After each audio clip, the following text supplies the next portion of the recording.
Really interesting that the CFA Institute has come up with specialized pathways in the level 3 curriculum.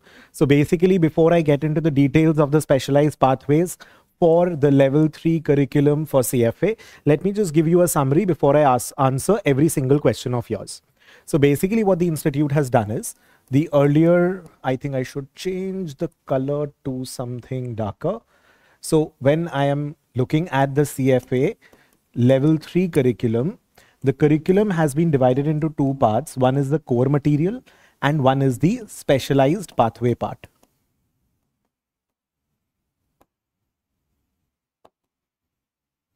Now what we're doing over here is 70% of the syllabus is going to be a part of your core material.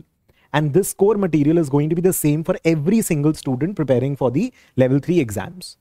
The 30% specialized pathway, you are going to be getting 3 options, which I'm going to discuss. Now the student can select any of the 3 options. So 70% syllabus is the same for every single student. 30% syllabus is going to be either option A or B or C, whichever you're going to be choosing. All the questions with regards to the specialized pathway, we'll be covering that, but this is the broad idea. This specialization basically is going to be giving you an edge in terms of the curriculum. So I'm excited in terms of the teaching aspect of it, because I'll get to learn and study and teach 2 new portions from it.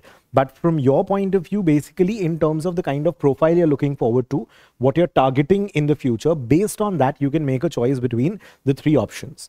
So when I'm looking at the 3 options, we have so the first one is your portfolio management, which is basically what we have already. Equity portfolio management, fixed income portfolio management, etc. We're already working on that. Second one is going to be on private market. And the third one is going to be on private wealth.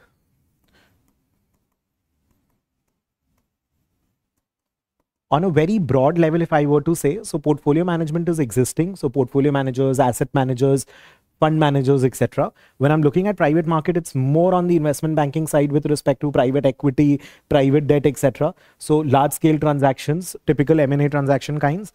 Private wealth management, so portfolio management will be equity research and mutual funds and fund houses and all of those taken forward too.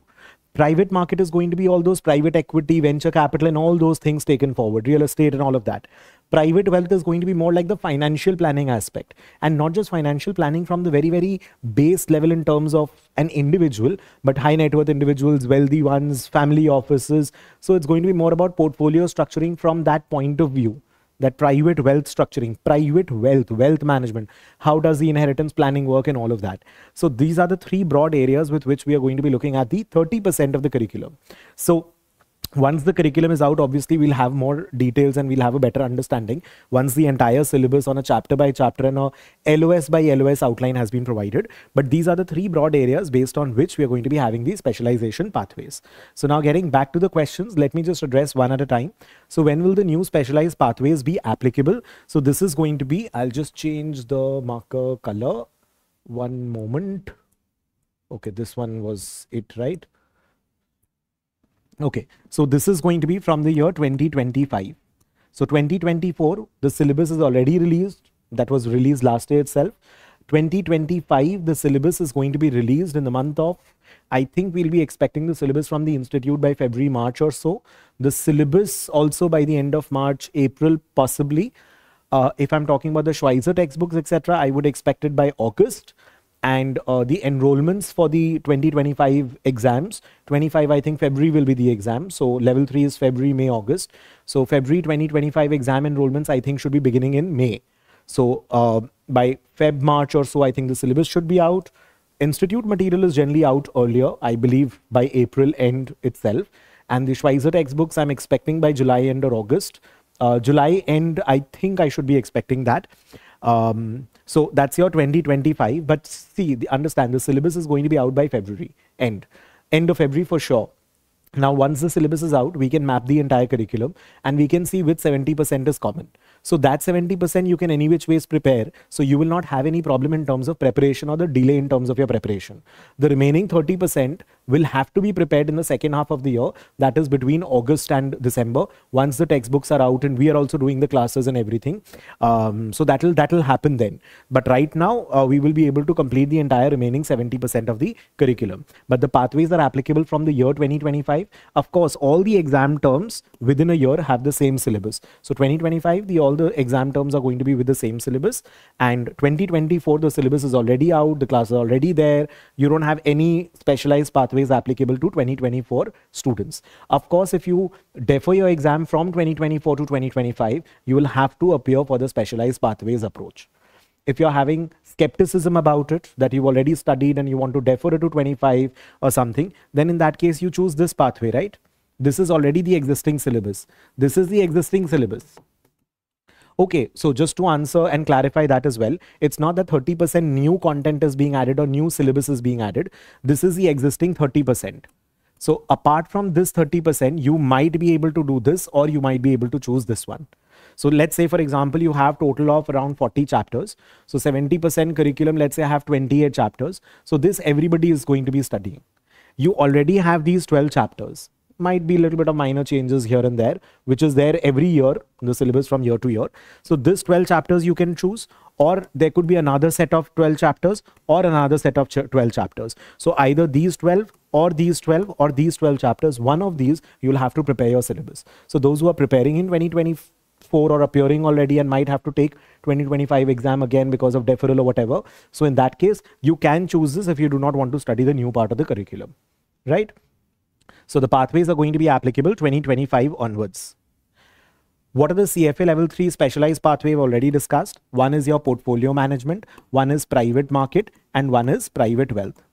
Private market, portfolio management, and private wealth. Right? So these are the 3 specialized pathways. A little more in detail if I'm looking at it in terms of profiles and curriculum and all that. So here we're looking at fund managers, equity research analysts, investment analysts, risk managers, asset allocators and all of that. Equity for portfolio management, fixed portfolio management. I'm yet to get a little more clarity in terms of which exact 30% chapters are included over here. So this I'm yet to get a little more clarity. Let's wait for the institute for a while for them to be able to release all the details and information. Then we'll be able to discuss this. When I'm looking at private markets, I'm looking at private equity, private debt. I'm even looking at real estate, infra,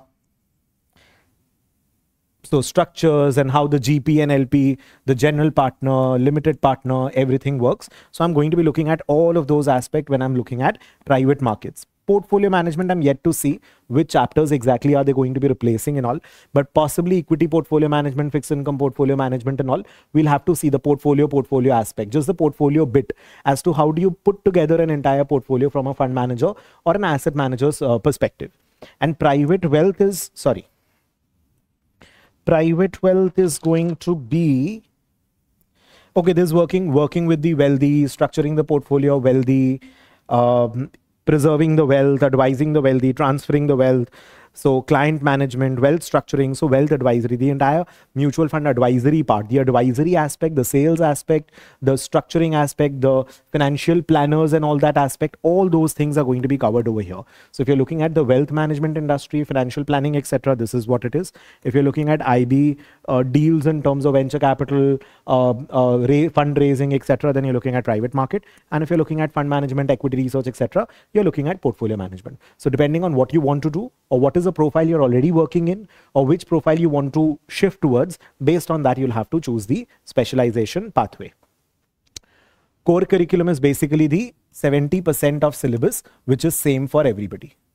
70% of the syllabus which is same for everybody is the core curriculum. So on the 70% curriculum, everybody is going to be studying the same 70% chapters irrespective of the specialized pathways you're going to choose.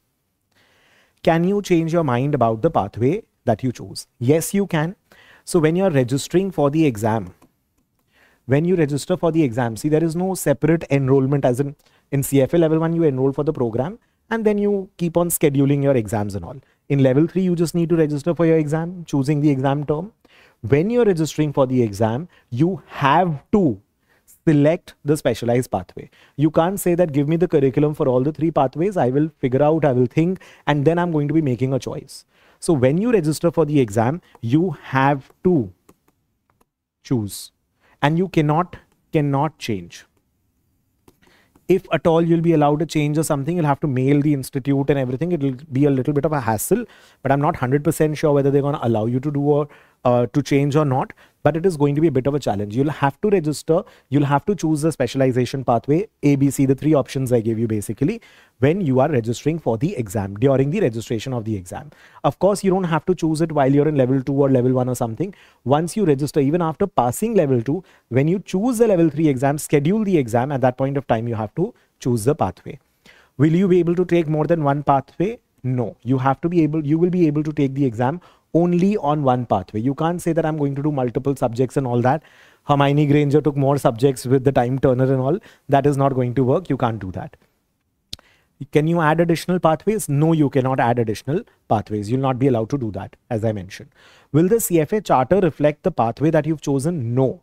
So again, your CFA charter is not going to say that level 3, this pathway was chosen, or CFA charter in private wealth or private debt or something. Nothing. The CFA pathway is not, the CFA charter is not going to be mentioning any of that sort. But level 3 results, when you get, of course, the results is going to be showing the subjects you had taken, I'm assuming, because I've not yet seen the result of a specialized pathway yet, but the subjects are mentioned in terms of the percentile and all.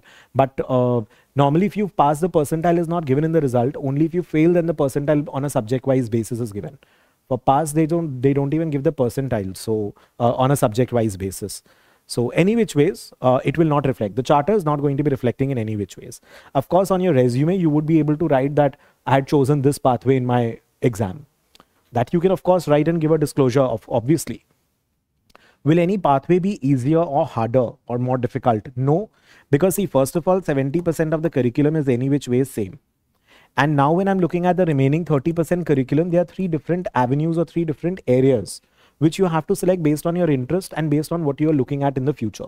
So it has got nothing to do with this is more difficult or this is more easy or something of that sort. If I were to take my, if I were to give my personal opinion, I think each will have its own difficulty level and this thing. So I can't say exactly. Like level, when I'm looking at private market, I'm looking at more like alternate investment kind of content. Private wealth, I'm looking at more of actually behavioral finance, not behavioral finance actually, but that you've more of RRTT LLU chapter that you've done in level 1 and 2. Risk return, tolerances, tax horizon, time horizon, legal issue and all of that. And if I'm looking at portfolio, then it is going to be a mix of like equity, putting the portfolio together, fixed income portfolio, asset allocation and all of that. Maybe, but I cannot compare it to a chapter of level 1, 2 as such. So it'll be like, how do you put together all the different asset classes together, all the different investments together? So it's going to be based on that. Yeah, I think that's more or less about it. Apart from that, for those students, so I have a few extra questions which I also wanted to think about. Just a moment. So should you defer to 2025? So that's one question I thought when I was just going through these questions and all. Should you defer to 2025? In my opinion, no. First of all, time is important. So whenever you're ready and preparing for the exam and you're scheduling it, you should go for the exam. Definitely, if you're choosing portfolio management approach, then it does not make sense to defer at all, because that syllabus is any which way same. If you're very, very sure about private equity, debt, etc., that is a private portfolio and this private wealth aspect, if you're 100% sure that this is what you want to do and you would want to study this, if you're deferring from August to February, I think it's okay. Then you defer, because in the long term, whatever, if you're 100% sure what you want to do, then I might as well choose a specialization and do it accordingly. If my career is going to be like, say, for example, getting into a job or getting into a promotion or something is getting stuck because of any of these aspects, in that case, I'll probably take the exam in August or May or Feb or whenever you have scheduled it. Feb, of course, it does not make sense to defer it to the next year. Feb and May. Only August students can still think of it. So if you're 100% sure about a particular career path, in that case, you can think of deferring. But if you're anyways going to choose portfolio management, this question does not even arise. So you're not supposed to be deferring as in choosing which term and which exam to take. Of course, if you are deferring the exam, if suppose you do not pass the exam in August, or you do not take the exam in August 2024, in 2025, you'll have to take the exam with the specialized pathways. You will have to choose one of the pathways. There is no option. In future, if you want to have access, say suppose you've already qualified and you are a CFA level 3 charter holder, CFA charter holder. After that, if you want to go back and read the curriculum and all, I believe that they're going to be giving access to this material and everything to the members and charter holders. Basically members, charter holders, CFA Institute members. So in that case, if somebody has already taken the exam with one of the specialized pathways, and if you feel like, studying the other two areas or any one of the other two areas, in that case, you can do that, provided you're a member. The institute is planning to provide those resources to the charter holders through their curriculum, through their website and their membership and all that. So that is most probably that is going to be available with us. And other than that, I'm not sure if you have any other question. So I think, how will we cover it in the live classes? So once the syllabus is out, we'll give you the outline that the 70% is common. So you can study that without any bar. The remaining 30% also we'll tell you, we'll map the syllabus and everything once the institute releases it. That this 30%, if anybody is choosing the first option, then you can go ahead and study as it is. And the other two, of course, we'll have to wait for the new books. Once the 25 books are out, which I'm expecting by the month of July, August or so, then the remaining 30% you can cover with the new textbooks. But the remaining 70%, the first 70% core material, I would not expect, recommend you to delay too much, because I would be expecting, with the number of changes and additions and everything, I would be expecting a little bit of delay in the material and all being out. So I would be my recommendation is complete the entire 70% absolutely well the moment the syllabus and all is out in February 24 for the 2025 exams. So complete the core material, and the remaining portion, any which ways you'll be in August or September or so, you'll have all the information and all in order to prepare for the remaining 30%. But of course, you'll have to choose the specialized pathway before. So that is going to depend on your area of interest. And even if you're confused right now as to what pathway to choose, hold your horses, don't worry, because in May, you'll have to register for the 2025 February exams. So till May, let the syllabus be out, let the detailed, within the chapter, all the LOSs and all get out. So we'll do a detailed understanding of the syllabus of all the three pathways, and then you make an informed decision by the end of, in the month of May, when the registrations for 2025 exams have opened. So right now, this is the information, and looking forward to teach to new aspects added to the already existing curriculum. But nice, it's interesting. It's going to be interesting. Depth. I mean, I'm expecting a lot of depth in these two areas as compared to the portfolio. And again, depending on the profile and your goals in future, you can make a choice accordingly. This was more about the pathways. So this is all the details about the specialized pathways. So once the syllabus is out, I'll get back with more details and more understanding of the curriculum. All right. Thank you.